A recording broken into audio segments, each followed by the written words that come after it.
E aí, pessoal? Oi, gente! Hoje a gente tem um vídeo um pouquinho diferente do que a gente geralmente faz. A gente demorou um pouco para se sentir confortável de falar sobre isso, mas a gente espera que esse vídeo possa ajudar alguém que esteja passando pela mesma coisa que a gente passou.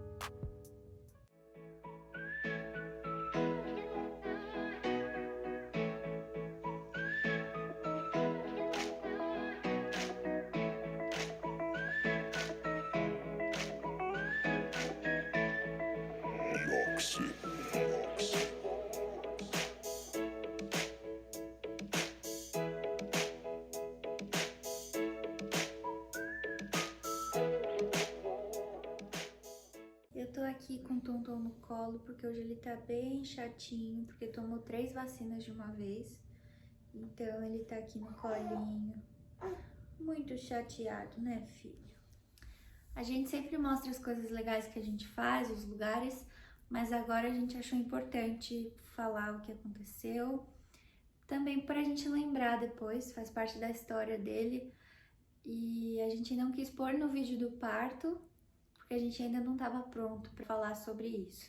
A gente mantém esse canal como também um diário, pra gente lembrar das coisas que a gente passou nessa época. Então, a gente achou importante registrar isso também. Aqui no canal a gente postou o vídeo do parto e o vídeo seguinte foi o do 4 de julho, mais ou menos um mês entre esses dois acontecimentos.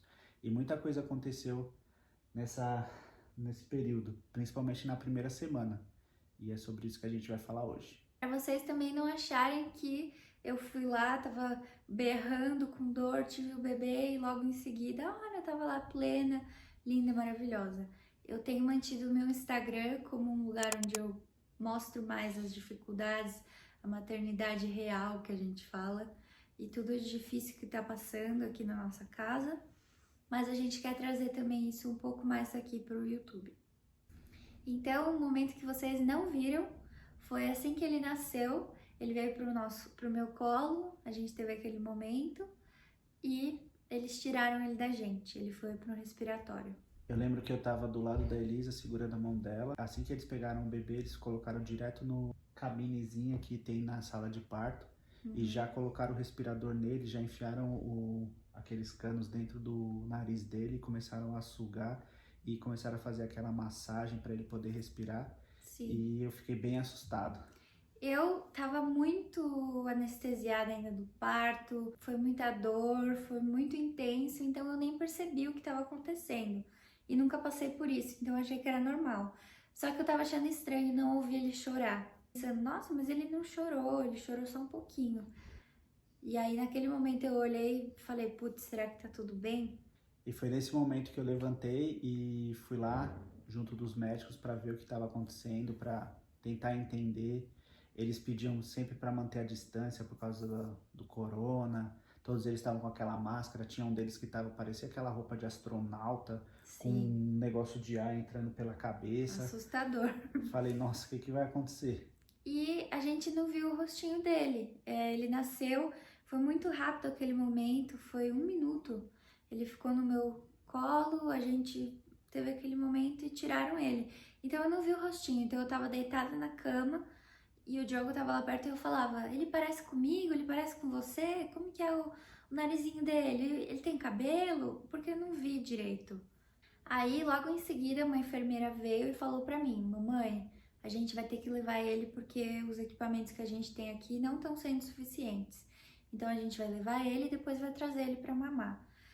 E ela falou, papai pode ficar com você ou pode acompanhar. E eu falei, Diogo, vai com ele, né? Aqui nos Estados Unidos tem muito caso de criança que desaparece. Então eu falei, fica com o nosso filho, não tira o olho dele, porque esse era um medo muito grande. Vale lembrar que eu tinha no meu pulso tipo um rastreador, que era o mesmo que tinha no cordão umbilical dele. Então, se ele estivesse num raio muito longe de mim ou perto de uma porta sem estar perto de mim, as portas do hospital trancam e esse alarme apita. Mas eu não sabia disso, só soube depois. Então eu falei, Diogo, vai com ele, eu fico aqui sozinha. E esse é o momento do vídeo do parto que eu tô com o menu escolhendo o que eu vou comer. E eu lembro quando ele tava lá nos respiradores, a enfermeira falou, você pode vir agora, papai, pode ficar perto dele. Eu lembro que eu segurei a mãozinha dele, tinha um dos sensores na mão, e eu fiquei pensando, nossa, o nosso filho tá aqui. Que emoção grande e que desespero de, Não poder nossa, pegar, né, ele. será que aconteceu alguma coisa? Será que tá tudo bem? Oi, filhão. Você tá bem? Respira. Tá tudo bem, meu amor. E aí eu lembro que o Diogo me ligou, né? Me ligou pelo FaceTime, uma chamada de vídeo, pra eu poder ver o rostinho dele, porque até então eu só tinha visto de relance ali naquela hora. E aí foi o primeiro contato que eu tive com meu filho, foi numa chamada de vídeo. Olha que criança moderna. Lembrando também que eu tava com muito medo de encostar nele, passando álcool em gel toda hora na mão pra, ah não, se eu tenho alguma coisa, vou limpar antes de mexer nele. E Sim.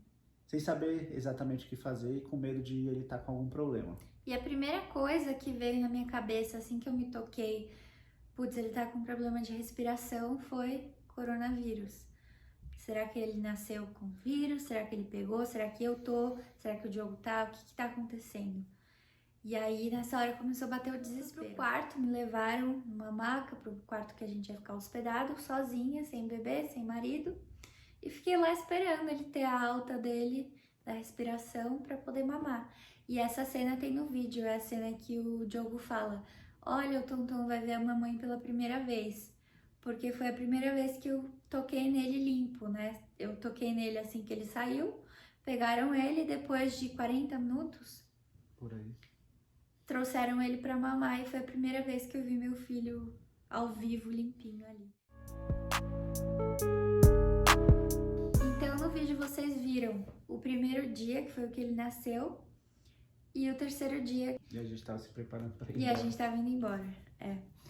E o que vocês não viram foi o segundo dia, que foi o dia mais difícil, acho que, da minha vida. A parte mais difícil, que é que a gente vai falar hoje, foi quando o pediatra foi lá e fez o exame do pezinho, o exame do ouvido, o exame disso e daquilo, e depois ele veio falar com a gente de alguns resultados. Ele falou pra gente que o Tonton tava com bilirubin. E a gente falou, quê? A gente nunca tinha ouvido falar, eu tive que jogar no Google pra ver o que que era. Ele tava com um level de bilirrubina, que se fala em português, muito alto. E essa doença se chama icterícia neonatal. Isso acontece já dentro do corpo da mãe, na gestação, então ele sai com esses levels altos. Só que essa doença, esse problema, pode causar danos no cérebro, se o level ficar muito alto.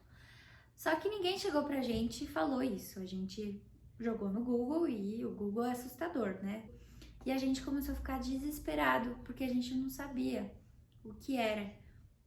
E por mais que as pessoas falassem, ah, isso é normal, não tem problema, vai ficar tudo bem, já já vai passar. Aquele probleminha que a pele vai ficando amarelada. Então dá algum problema no fígado, alguma coisa do tipo, e aí a pele dele vai ficando amarelada e ele tava muito amarelo. Sim. Então ele precisou fazer um tratamento que pra gente foi um pouco chocante. Sim, então logo de manhã, no segundo dia, o pediatra foi lá, falou pra gente. Aí a enfermeira foi e falou, eu vou ter que levar ele. E aí eu me assustei. E aí ela falou que ele ia ficar num banho de luz intensivo e ele não poderia sair nem pra mamar. Ela ia dar a fórmula pra ele lá na caminha da luz mesmo, porque ele tava um level muito alto e precisava baixar antes da gente ir pra casa. E aí eu falei, Diogo, fica lá com ele. Era uma luz bem forte azul e ele tinha um óculos assim para proteger ele. E ele tava de costas para a luz pegar no máximo de pele possível, que iria ajudar cada vez mais. A luz, pelo que eles falaram, substitui a luz solar e as vitaminas e todas as coisas que ele precisa para poder melhorar esse problema na pele dele. E aí eu não sei se eu tava com muito hormônio, falam que o segundo e o terceiro dia são bem intensos para as mães, mas eu não conseguia parar de chorar. Eu chorei do momento que eu vi ele deitadinho lá, debaixo da luz, sem se mexer, parecia que ele tava em coma, não sei. Mas eu comecei a chorar naquele momento e não parei de chorar até o dia seguinte. eu tive que pedir um remédio para dormir porque eu não estava conseguindo desligar, eu tava muito, muito abalada. Eu tentei me manter o mais firme possível, porque a Elisa estava bem debilitada, estava cheio de hormônio, passando por todo o processo de pós-parto e eu teria que ser o apoio ali, né? Eu tentei ao máximo me manter firme, mas eu estava bem abalado também, bem preocupado, com medo de ter algum problema grave. Eu achei que eu ia dar conta, mas foi bem difícil. E teve um momento que eu não aguentei, que eu também comecei a chorar de preocupação, pensando, ai, o que vai acontecer com o nosso filho? Então a gente recebeu alta, ele ficou o dia inteiro tomando essa luz e eles falaram que a gente poderia ir para casa contanto que a gente continuasse o tratamento em casa. Geralmente eles deixariam o bebê lá e um dos pais poderia ficar, mas por causa de coronavírus a gente teve que vir e fazer o tratamento em casa. Basicamente é uma máquina que faz a luz que tem lá no hospital. Então a gente tinha que enrolar o nosso bebê dentro uma manta e acender a luz e ficava se o quarto estava escuro, ficava completamente azul da luz. E ele tinha que usar aquele óculos que era a parte mais difícil pra gente, deixar ele ceguinho assim. Nossa, essa cena cortava o nosso coração. A gente olhava e olhava um pro outro e chorava. Mas eu achei bacana a estrutura do hospital. Veio um homem aqui do hospital responsável por essa máquina, por esse problema. Ficou quase 1 hora aqui explicando um manual de instruções super detalhado. E eu, com dor pós-parto, né, tentando me recuperar, e esse desafio muito grande. O equipamento é esse aqui, com as luzes, raio, não sei o que, UV. Aí tem esse cabo, e aí tem esse pad, que é tipo um plástico assim, que tem as luzes.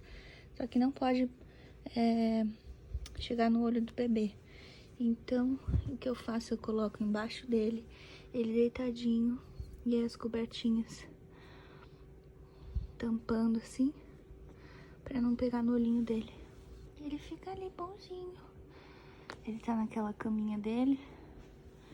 Então ele fica aqui, tranquilinho. Tomando o banhozinho dele de sol pra ajudar.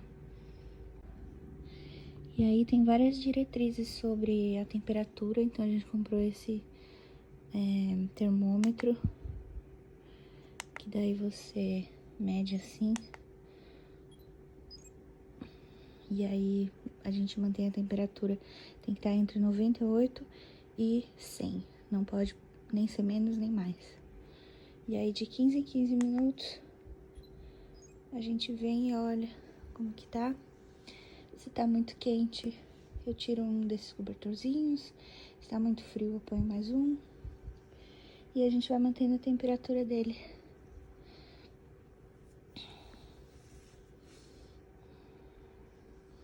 Olha, ele fica deitadinho ali, tranquilinho. Perninha.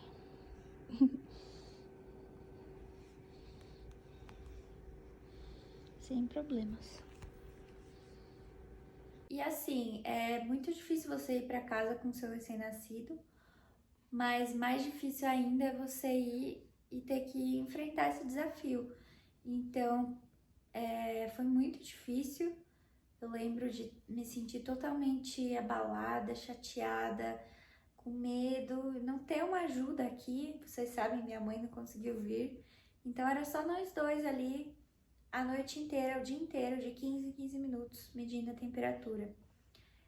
Eu sei que foi mais seguro para ele, por causa do vírus, tá em casa, mas eu acho muito mais fácil você estar no hospital e as enfermeiras ali tomando conta. A responsabilidade é delas, né? Agora aqui em casa, se ele superaquecer, se tivesse uma febre muito alta, sei lá o que poderia acontecer, a gente tivesse que correr para emergência. Então era uma responsabilidade muito grande no nosso ombro, pais de primeira viagem totalmente despreparados para isso.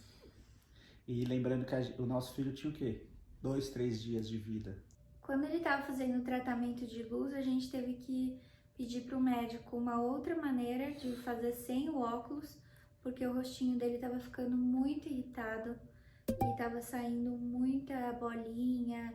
E ele falou que alguns bebês, a pele deles ficam mais danificadas por causa da luz. Então ele teve acne neonatal bem cedo e até agora a gente ainda tá com algum probleminha na pele dele por resultado desse tratamento que ele fez. Então eles deram alta pra gente, vocês viram no vídeo quando a gente chega em casa, o meu semblante tá totalmente diferente do que quando eu me arrumei aquele dia que eu passei maquiagem. Eu tava muito abalada e foi muito difícil, mas a gente tinha que voltar no hospital no dia seguinte pra ver se diminuía o level de bile dele, aqui eles falam bile. E a gente fez o exame e não tinha descido, tinha subido. E a gente com medo, porque o nível só subia e a gente tinha a preocupação de que se o nível é muito alto, causa danos sérios no bebê. E foi essa nossa vida durante uma semana. Depois a gente voltou na quarta-feira, fez o teste de novo, tava alto. E depois na sexta-feira a gente voltou, depois dele ter ficado 24 horas sem a luz, para ver como o corpo dele reagiria sem a influência da luz. E aí tinha diminuído um pouquinho. Então, quando ele saiu do hospital, ele tava na linha verde. Daí subiu para a linha amarela. E daí subiu para laranja na borda da vermelha e depois desceu para amarela na borda da verde. O médico disse que ele já estava pronto para receber alta, para parar com esse tratamento, e foi um alívio grande para a gente. E ele falou, se vocês tiverem como, deixa ele o máximo no sol, para ele receber as vitaminas que o sol tem, que é o que vai fazer ele melhorar disso. A solução desse problema é ele fazer cocô. É pelo cocô que ele elimina essa bactéria. Então a gente ficava torcendo, vai filho, faz cocô, faz cocô. Esses foram os primeiros desafios da vidinha dele, que a gente se sente culpado, né? Eu principalmente, porque ele nasceu já com os levels altos de bile, então a culpa era minha, porque eu não gerei direito, porque no parto demorou, então a respiração dele foi afetada, então a culpa era minha. E não é fácil a gente aguentar essa culpa, que a sociedade põe, né? É a culpa da mãe. Mas não é. Às vezes o corpinho dele tinha que passar por aquilo para aprender, para ficar mais maduro e ficar bem. Então, se vocês estão passando por isso também, se o seu filho ou sua filha nascer com esse probleminha, tentem manter a calma. Eu sei que é difícil, principalmente se vocês forem pais de primeira viagem, mas tentem manter a calma, confiem no médico, ele vai passar as instruções necessárias para o seu filho ficar bem. E pense, vai passar, vai ser um pouquinho difícil ver ele chorando, ele triste, ou ele numa máquina com uma luz, com óculos no rostinho dele. Esse é um problema que está sendo muito mais comum hoje em dia. O meu médico falou que quase todas as grávidas que ele atende, os bebês nasceram com esse level muito alto, então não se sabe ainda o porquê, mas as grávidas da quarentena, né, do coronavírus, talvez por alguma deficiência de alguma vitamina que a gente pega lá fora, no sol, no ar livre, os bebês estão nascendo assim. Muita gente está passando por isso, inclusive, né, amor? Tem um canal de YouTube que a gente segue, de um casal americano, que eles tiveram o terceiro filho deles, e o terceiro filho tá passando por isso, os outros dois não tiveram esse problema. Então, se você tá passando por isso, você não tá sozinho. A gente tá aqui pra falar isso pra você, se você tá enfrentando esse desafio, se conhece alguém que acabou de ter bebê e tá passando por isso, manda esse vídeo pra eles saberem que não estão sozinhos. E o principal, vai ficar tudo bem, não se preocupe. E depois desses desafios, a gente se sente até um pouco mais forte como pais, para enfrentar as vacinas, né, que a gente está enfrentando agora, cólica que veio. Então, tudo é aprendizado para a gente se tornar pais melhores, mais experientes e para o nosso bebê ir crescendo. Então é isso, pessoal. Espero que vocês tenham gostado, espero que vocês tenham entendido a nossa posição e que esse vídeo ajude outras pessoas, que vocês possam se sentir mais tranquilos. E também para vocês verem como ninguém vive uma vida perfeita.